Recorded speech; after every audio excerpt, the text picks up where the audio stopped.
ملک بھر میں ضمنی انتخابات کا دنگل، پنجاب میں شیر کی دھاڑ، نون لیگ نے میدان مار لیا۔ شہباز شریف، حمزہ شہباز اور مریم نواز کی چھوڑی ہوئی نشستیں نون لیگ نے واپس لے لیں۔ تحریک انصاف لاہور کی تمام 5 نشستیں ہار گئی۔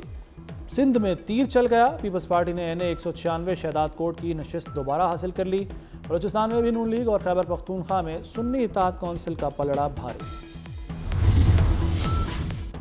گجرات میں بڑا برج الٹ گیا، پرویز الہی گھر کی سیٹ ہار گئے، بھتیجے موسیٰ الہی نے بھاری مارجن سے ہرا دیا۔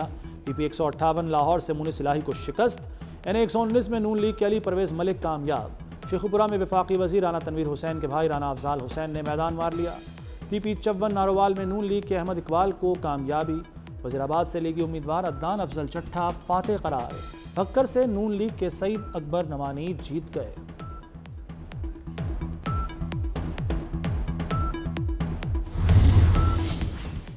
NA 196 کمبر شہداد کوٹ میں تیر چل گیا، جیالہ امیدوار کامیاب۔ غیر سرکاری نتیجے کے مطابق خورشید احمد جنیجو 91,581 ووٹ لے کر کامیاب۔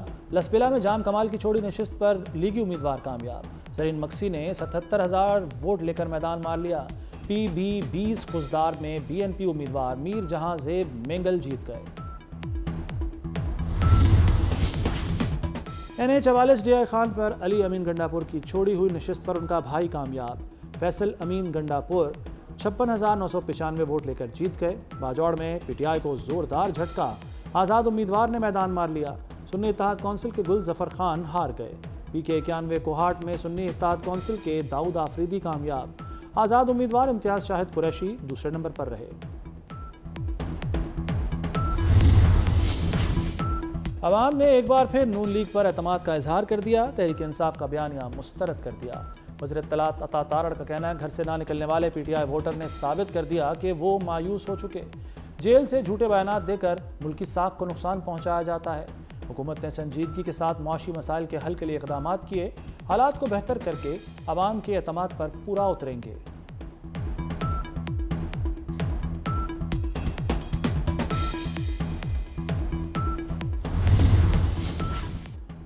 قومی اسمبلی کی 5 اور صوبائی اسمبلی کی 16 نشستوں پر انتخابات ہوئے۔ پنجاب اور خیبر پختونخوا میں قومی اسمبلی کی 2 سندھ میں 1 نشست پر پولنگ ہوئی۔ پنجاب اسمبلی کی 12 نشستوں پر ووٹنگ ہوئی۔ پولنگ صبح 8 سے شام 5 بجے تک بلا تعطل جاری رہی۔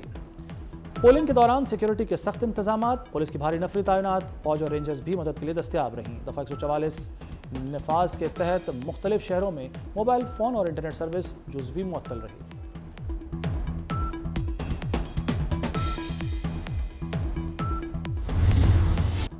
ضمنی الیکشن کے دوران مختلف شہروں میں ہنگامہ آرائی اور جھگڑے۔ ناروال میں نون لیگی کارکن لڑائی کے دوران ڈنڈا لگنے سے جاں بحق۔ فیروزوالہ میں نون لیگ اور سنی اتحاد کونسل کے کارکن آمنے سامنے آ گئے۔ جھگڑے میں 4 افراد زخمی ہوئے۔ ڈیرہ غازی خان میں بھی 2 گروہوں میں جھگڑا۔ سٹی پولنگ اسٹیشن پر پولنگ کچھ دیر معطل رہی۔ قلعہ عبداللہ میں مسلح افراد نے مجک پولنگ اسٹیشن پر دھاوا بول دیا۔ اندھا دھند فائرنگ کے باعث پولنگ روکنا پڑی۔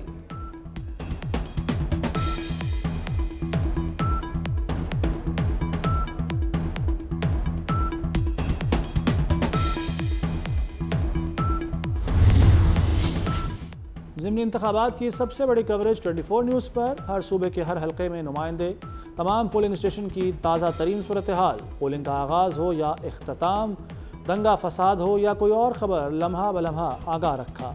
ابتدائی نتائج فارم 45 کے ساتھ نشر کیے، مکمل نتیجہ فارم 47 کے ساتھ ناظرین کو دکھایا۔ ایران کے صدر ڈاکٹر ابراہیم رئیسی آج پاکستان پہنچیں گے۔ اسلام آباد میں پرتپاک استقبال کی تیاریاں مکمل۔ صدر ابراہیم رئیسی 24 اپریل تک پاکستان کا سرکاری دورہ کریں گے۔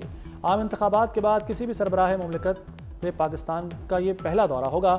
صدر رئیسی صدر پاکستان اور وزیر اعظم سے ملاقاتیں کریں گے، کراچی اور لاہور بھی جائیں گے۔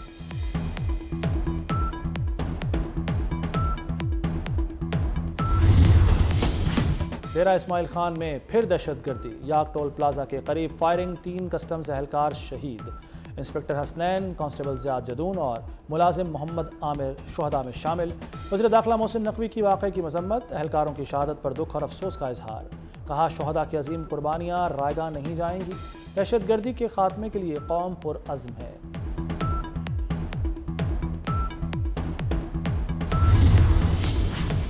افغان دہشت گردی پھر بے نقاب، شمالی وزیرستان میں مارے گئے دہشت گردوں میں سے ایک افغان باشندہ نکلا، شناخت ملک الدین مصباح کے نام سے ہوئی۔ دہشت گرد ملک الدین مصباح افغانستان کے صوبہ پکتیکا کا رہائشی تھا۔ افغان دہشت گرد کی ہلاکت پاکستان میں افغان شہری کے براہ راست ملوث ہونے کا ثبوت ہے۔ ماضی میں بھی پاکستان میں دہشت گردی کے بے شمار واقعات میں افغانستان کی سرزمین استعمال ہوتی رہی ہے۔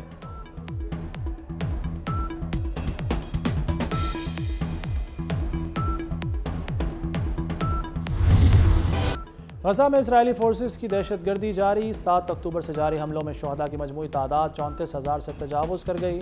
طول کرم میں اسرائیلی فورسز کی کارروائی دوسرے روز بھی جاری، نور شمس کیمپ میں فائرنگ کر کے درجنوں فلسطینیوں کو شہید کر دیا۔ اسرائیلی فوج رفح میں زمینی حملے کے لیے تیار، بے گھر فلسطینیوں کو رفح سے بے دخل کرنے کے بعد حملے کا پلان بنا لیا۔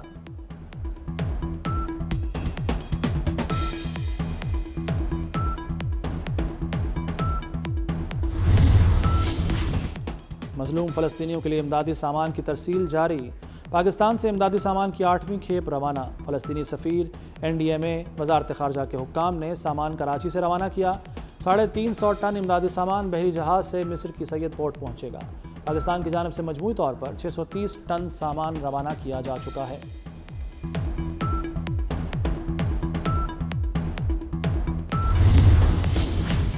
کیویز کا پلٹ کر وار، شاہینوں کو تیسرے T20 میں ہرا دیا، 179 رنز کا ہدف بآسانی حاصل کر لیا۔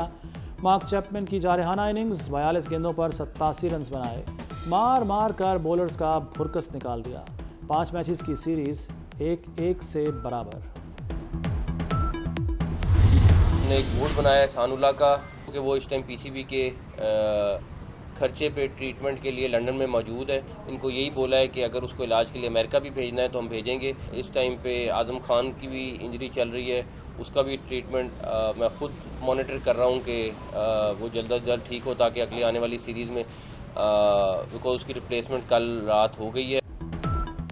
احسان اللہ کے معائنے کے لیے میڈیکل بورڈ تشکیل، علاج کے لیے امریکہ بھجوانا پڑا تو بھجوائیں گے۔ چیئرمین PCB محسن نقوی کہتے ہیں اعظم خان کی انجری سے صحت یابی کی کوشش ہو رہی ہے، کوشش ہے اعظم خان اگلی سیریز میں ٹیم کو جوائن کرے۔ چیمپئنز ٹرافی تک کوئی اور سیریز کھیلنا ممکن نہیں، مختلف سٹیڈیمز کی تزئین و آرائش غیر ملکی کمپنی سے کرائی جائے گی۔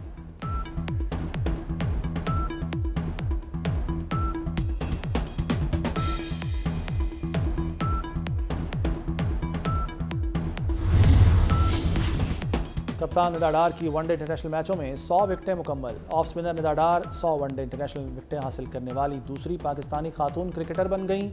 سابق کپتان ثنا میر نے 120 ون ڈے انٹرنیشنل میچوں میں 151 وکٹیں حاصل کر رکھی ہیں۔